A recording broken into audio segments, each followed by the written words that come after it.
আল্লাহ রাব্বুল আলামিন সূরা রা'দের আয়াত নম্বর 11-তে আল্লাহ তাআলা বলেন, ইন্নাল্লাহা লা ইউগাইয়িরু মা বিকওমিন হাত্তা ইউগাইয়িরু মা বিআনফুসিহিম।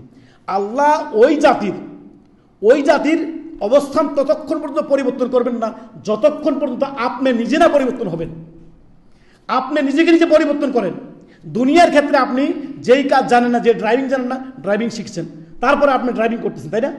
দুনিয়ার ক্ষেত্রে আপনি যেই কাজ জানেন না সেটা আগে শেখেন, শেখার পর তারপরে আপনার সেই কর্মটা আপনি করেন না?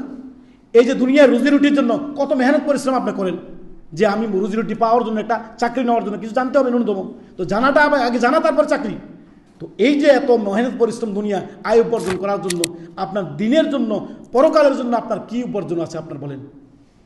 এই জন্যই আপনাকে আল্লাহ তাআলা বলছেন, ওয়ালতানজুর নাফসুম মা কদ্দামাত লিগাদ, তুমি ভেবে দেখো যে পরকালের জন্য কি প্রস্তুত করলা তুমি। হে ঈমানদারগণ, ইয়া আইয়ুহাল্লাযীনা আমানু তাকুল্লাহ, হে ঈমানদারগণ তোমরা আল্লাহকে ভয় করো। ওয়ালতানজুর, এবং ভেবে দেখো যে তুমি পরকালের জন্য কি প্রস্তুত করলা, তোমার কি প্রস্তুতি আছে কবরের জন্য, কি প্রস্তুতি আছে তোমার হাসরের জন্য, কি প্রস্তুতি আছে কিয়ামতের জন্য, কি প্রস্তুতি আছে বিচার দিবসের জন্য, যেদিন তোমার বিচার কায়েম করা হবে, হিসাব কায়েম করা হবে। কি আছে তোমার আমলনামা, কি করবা আল্লাহর কাছে পেশ করবা, আল্লাহ এটা আমার আমলনামা, কি দিবা তুমি আল্লাহর কাছে, পরীক্ষা কিভাবে পাশ করবা, ওই চিন্তা করার জন্য আল্লাহ তাআলা দেখেন। তো এই জন্য আল্লাহ আপনাকে কি করবেন না, ধাক্কা দিয়ে আপনাকে জান্নাতে ঢুকিয়ে দিবেন না, আপনাকে কর্ম দিয়ে ঢুকতে হবে। আল্লাহর রহমত লাগবে, আপনার কর্মও লাগবে, আপনার নেকামলও লাগবে। আল্লাহ তাআলা কি বলছেন, নুওয়াল্লিহি মা তাওয়াল্লা ওয়া নুসলিহি জাহান্নাম ওয়া সাআত মাসীরা, জাহান্নামে ঢুকিয়ে ছাড়বো যদি সে ইচ্ছাকৃতভাবে জাহান্নামের পথ ধরে। আল্লাহ বলছেন, আমি ওয়াহাদাইনাহুন নাজদাইন, আমি পথ দেখিয়েছি দুটা, তিনটা পথ নাই। কয়টা পথ? দুইটা, তিন নাম্বার কোনো পথ নাই। ইয়া সে জান্নাতের পথ ধরবে, ইয়া সে জাহান্নামের পথ ধরবে, পথ দুইটা বাস। ওয়াহাদাইনাহুন নাজদাইন, আল্লাহ তাআলা বলেন দুটি পথ আমি দিয়েছি, ইম্মা শাকিরা ওয়া ইম্মা কাফুরা। তুমি যদি শুকরগুজার হও তাহলে জান্নাতের পথে চলো, রসুলের পথে চলো, রসুলের দেখানো রাস্তায় চলো সাল্লাল্লাহু আলাইহি ওয়াসাল্লাম। আর যদি তুমি অবাধ্য হও, অস্বীকার করো, কুফরি করো, তাহলে জাহান্নামের পথ ধরো। কোন দিকে ধরবা? যদি তুমি জাহান্নামের পথ ধরো, নুওয়াল্লিহি মা তাওয়াল্লা, ওই দিকে আমি তোমাকে যেতে দেবো যেদিকে তুমি যেতে চাও।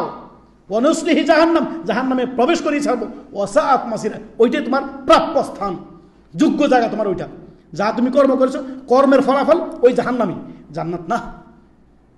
অতএব আপনি হেদায়েতের জন্য চেষ্টা করতে হবে, হেদায়েতের জন্য চেষ্টা করতে হবে, যে ইনশাআল্লাহ আল্লাহ চাইতে আমি আলেম ওলামার কথা শুনবো, অন্তরটাকে প্রশস্ত রাখবো, ইনশাআল্লাহ আমি হক কথাগুলো, নেক কথাগুলো, আল্লাহ এবং তার রসুলের কথাগুলো গ্রহণ করবো, অন্তরে আমি স্থান দিব। ইনশাআল্লাহ আল্লাহ হেদায়েত দান করুন, আল্লাহ হেদায়েত দিবেন ইনশাআল্লাহ। হেদায়েতের কথা শুনতে হবে, জানতে হবে, মানতে হবে। বহু মানুষের কথা এমন শুনবে যে মুসলিম যাতে একদিন জান্নাত পাবোই, জান্নাত মামুর বাড়ির আবদার না যে আপনি বললেন আর পেয়ে যাবেন, সৎকর্ম লাগবে। আল্লাহ তাআলা কি বলছেন, সূরা কাহাফ জুমার দিনে প্রত্যেকে তেলাওয়াত করেন না? অধিকাংশ মানুষ আমরা জুমার দিনে আপনার তেলাওয়াত করি। আল্লাহ তাআলা সূরা কাহাফের সর্বশেষ আয়াত আল্লাহ তাআলা বলছেন, ফামান কানা ইয়ারজু লিকা রাব্বিহি ফালইয়ামাল আমালান সালিহা ওয়া লা ইউশরিক বিইবাদাতি রাব্বিহি আহাদা। যে ব্যক্তি তার রবের সাথে সাক্ষাৎ চায়, আল্লাহর সাক্ষাৎ যে চায়, সেজন্য ফালইয়ামাল আমালান সালিহা, সেজন্য সৎ আমল করে, কি করে? সৎকর্ম করে। অন্য আয়াতে আল্লাহ কি বললেন, লিয়াবলুয়াকুম আইয়ুকুম আহসানু আমালা, আমি সৃষ্টি করেছি যাতে সে উত্তম কর্ম করে, নেক আমল করে।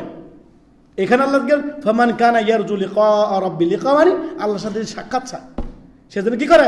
ফালইয়ামাল আমালান সালিহা, সেজন্য সৎকর্ম করে, সৎ আমল করে, নেক জীবন যাপন করে, রাসূলের রাস্তা ধরে না, যে ওয়ালা ইউশরিক বিইবাদাতি রাব্বিহি আহাদা, আল্লাহর সাথে যাতে সে শিরক না করে, শিরক যাতে না করে, এটা হচ্ছে আল্লাহর শর্ত।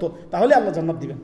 রসুলের পথ ধরেন, আল্লাহ এবং তার রসুলের পথে চলেন, রসুলের কথা শুনলেই আল্লাহ তাআলা বলছেন যে ব্যক্তি মাইয়ুতির রাসূলা ফাকাদ আতা আল্লাহ, যে ব্যক্তি রসুলের আনুগত্য করলো, আল্লাহ রসুলের রাস্তায় চললো, সেজন্য আল্লাহরই আনুগত্য করলো, সে আল্লাহরই কি করলো?